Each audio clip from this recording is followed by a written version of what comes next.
That morning my dad sent me 5 flat words. House is full. Maybe next year.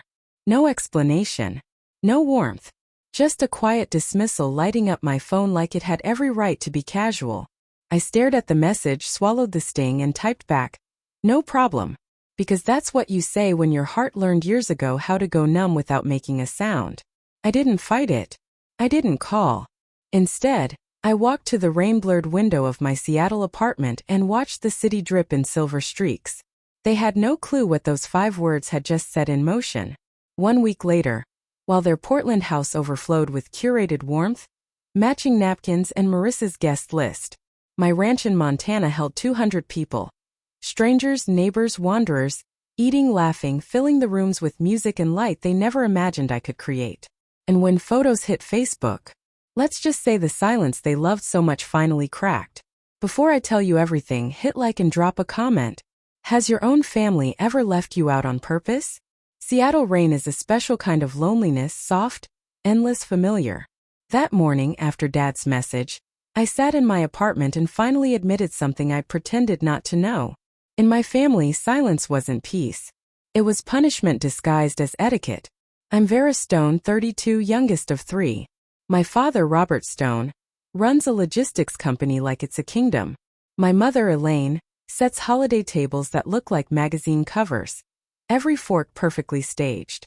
My sister, Marissa, the golden one, hosts every holiday with the same glossy smile she uses to arrange the seating chart that always pushes me to the outer edge. My brother Noah is gentle, apologetic, soft in a world that rewards noise. Every Thanksgiving, even long after childhood, there was still a kids' table. Plastic chairs, a wobbly leg, paper plates folded under to keep balance. Marissa's friends filled the main room. I filled the silence. When I got a full ride to Stanford, Dad said, "That's nice, but staying close like Marissa might be better." When my startup sold for millions last year, he texted, "Proud of you, honey." No call. Just another distant pat on the head across 1,000 miles. So when I saw Thanksgiving's full, the old ache rose again, then stopped. My eyes drifted to the stack of documents pinned to my board. White Valley Ranch, $5 million. Owner, Vera Stone. They didn't know I'd built a life they had no power to shrink. I typed "no worries," hit send, and whispered into the quiet room. This year, I set my own table. That night, scrolling through old photos felt like rubbing salt into a wound I'd ignored too long. Marissa carving the turkey, Mom glowing beside her, Dad raising a glass. And me? Blurred in the background. Carrying plates. Moving. Never seated. Called Noah. He answered like he already knew. "Is it true Thanksgiving's full?" I asked. A pause. Too long to be innocent. "Yeah," he said. Dad wanted it small this year. Just Marissa's family. You know, simple. Simple. Right. In our house, simple always meant without you. We hung up. I clenched my jaw until it hurt. Then something shifted, quiet but sharp. If their table was full, mine would overflow. I opened the ranch file, felt the crisp weight of those papers. I could see it already, golden lights, snow outside, the smell of rosemary and sage drifting through the hall. I emailed my assistant. Call Sheriff Collins. Ask who needs a hot meal. Order ovens. As many as we can get by morning. Within minutes, replies poured in, suppliers, volunteers, drivers ready to help. For the first time in years, ambition didn't feel like escape. Felt like home building. If my family preferred small and curated, I would make generosity loud. I would make welcome undeniable. Morning at the ranch came wrapped in fog thick enough to swallow every sound. I woke before dawn, breathed in the scent of pine and cold earth, and felt something I hadn't felt in years. Peace that didn't depend on permission. A chipped mug of coffee. A long oak table glowing in the dim light, wide enough for every person who'd ever been told there was no room for them. My phone buzzed. Sheriff Collins. "Are you serious about this?" Me. Completely. Pastor Grace called next, her voice warm and stunned. "Vera, child. I've prayed for something like this." Word spread fast. By noon, volunteers filled the house. Margaret with her pie crusts, Elena with her boxes of canned goods, truckers unloading potatoes and firewood from their rigs. Inside, the house came alive. Laughter against the cedar walls, knives chopping vegetables like a heartbeat, music humming from a speaker someone had brought. For decades, my family's Thanksgiving had been about appearances. Matching china, polite conversations, curated gratitude. This one was different. This one was real. The whole place smelled like brown butter and cinnamon. Warm, lived-in, honest. I lingered in the doorway for a moment, watching everyone move with that messy, beautiful chaos only real work creates. Sleeves shoved up, cheeks flushed, the hum of people who weren't hurting each other with their noise. It hit me then. This was the first time in my life I'd ever stood in a room full of sound and felt safe.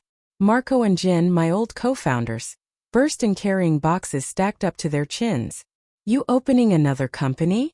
Marco teased. I shrugged with a grin. Maybe one that runs on kindness instead of code. As the sun slipped behind the hills, the kitchen turned gold. Windows fogged with steam. Snow erased the valley outside. I wandered through the rooms lighting candles, adjusting centerpieces, making sure every chair stood straight. At the head of the long hall, right by the crackling fireplace, I placed a hand-carved wooden seat. A chair for the forgotten one. Not decoration, declaration. And standing there, fingers brushing its back, I understood something small but earth-shifting. This wasn't about revenge anymore. This was reclamation. While my family toasted and bragged in Portland, I was building a feast for 200 strangers. They told me their table was full. They were right. It just wasn't the table I wanted anymore. Thanksgiving morning arrived like a painting. Snow brushed the fences in soft white. The air shimmered faint silver. Smoke drifted lazily from the chimneys. The ranch, once silent, once ignored, thrummed with life. Inside, the kitchen beat like a heart. Margaret rolled pastry with military focus. Elena wrestled a pot of gravy bigger than she was. Marco and Jin had transformed the old barn into a glowing dining hall. Strands of lights draped between beams like constellations. When I stepped inside, everyone moved in rhythm, trading jokes, shouting for spices, laughing at burnt rolls. I could almost see my younger self watching from the corner, the girl who used to polish silver while the real family celebrated. This time I wasn't invisible. I was rooted. By noon the valley filled. Tires crunched on the snow. People stepped out of trucks and old sedans, farmers, long-haul drivers, single moms, nurses coming off shift, veterans with weathered coats, strangers who'd heard the radio announcement or Pastor Grace's sermon. They walked in hesitant, brushing snow off their boots like they expected someone to tell them they didn't belong. No one ever did. I waited at the entrance, apron dusted with flour, greeting each person by name as they wrote it on a tag. "Welcome home," I said. Some smiled. Some swallowed tears. Some stood still for a second, like no one had said those words to them in years. Inside, the long oak table stretched like a river of warmth. Candles flickering between bowls of mashed potatoes, cranberry sauce, bread still steaming. The air carried sage, butter, cedar. In the corner, a fiddle and guitar played something soft, something that sounded like hope trying its voice again. Then the door opened, letting in a wave of cold. A tall man stepped in wearing an old army jacket, beard graying, hands trembling slightly. "Am I in the right place?" he asked. "You're exactly where you should be," I said, pulling out a chair. He eased into it, eyes roaming the hall like he didn't trust what he was seeing. It's been 10 years since I've eaten Thanksgiving with another person. When dinner began, the room blossomed. Soft conversation at first, then louder, warmer. Dishes passed. Laughter rose. Strangers leaned in like they'd known one another forever.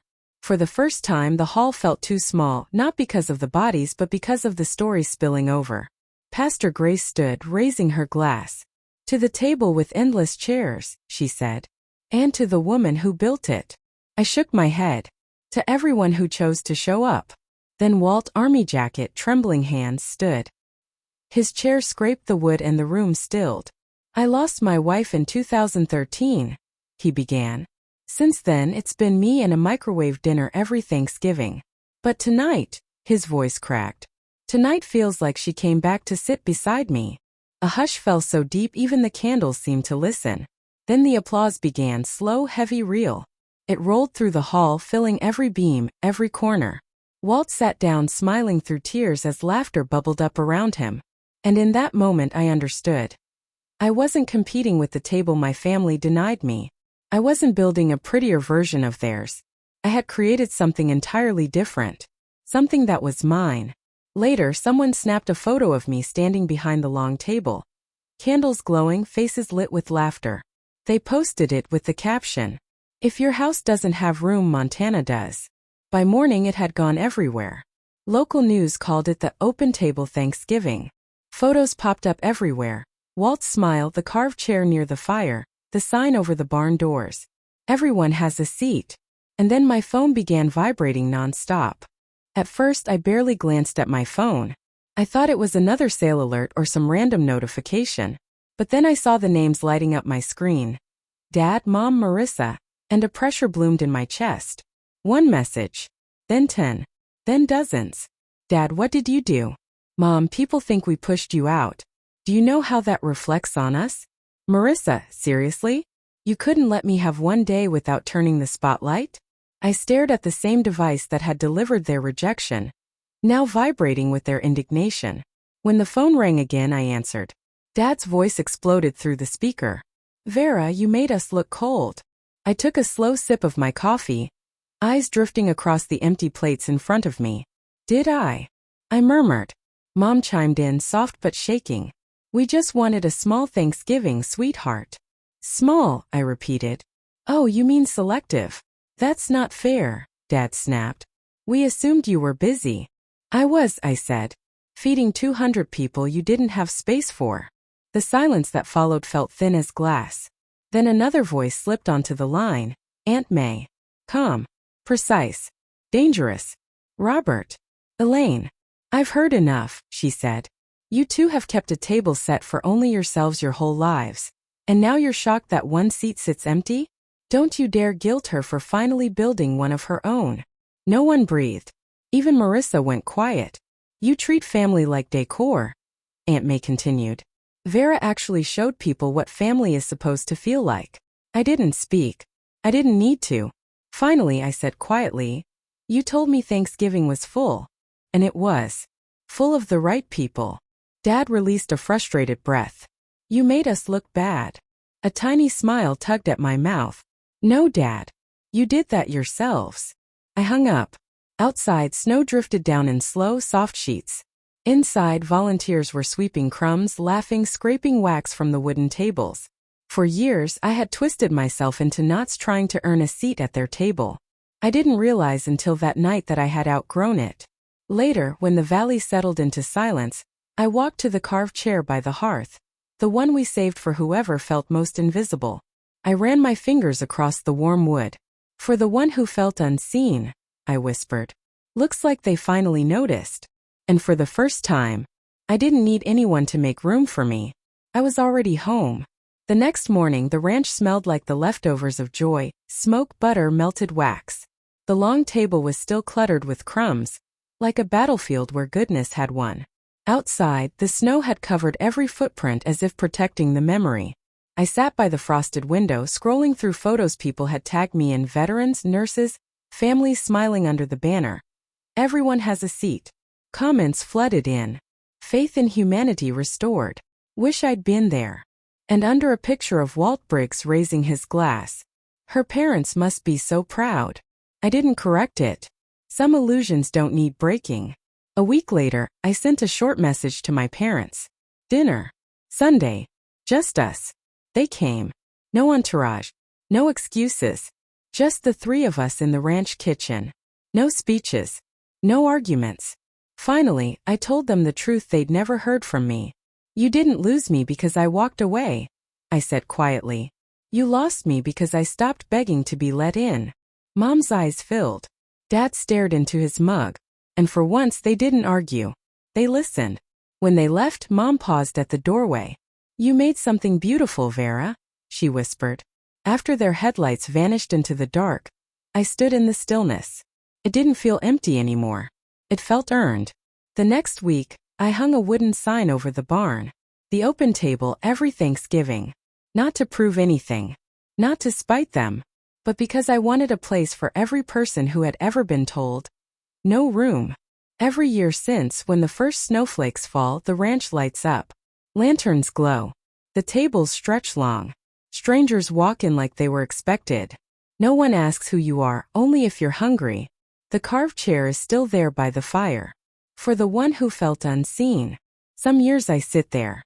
Most years someone else does. And each time I look around the room. Faces warm, laughing, belonging. I remember that first message. Thanksgiving's full. Maybe next year. Turns out, this is next year. If you've ever been shut out and chose to build your own table instead, tell me where you're watching from. And don't forget to subscribe for more stories.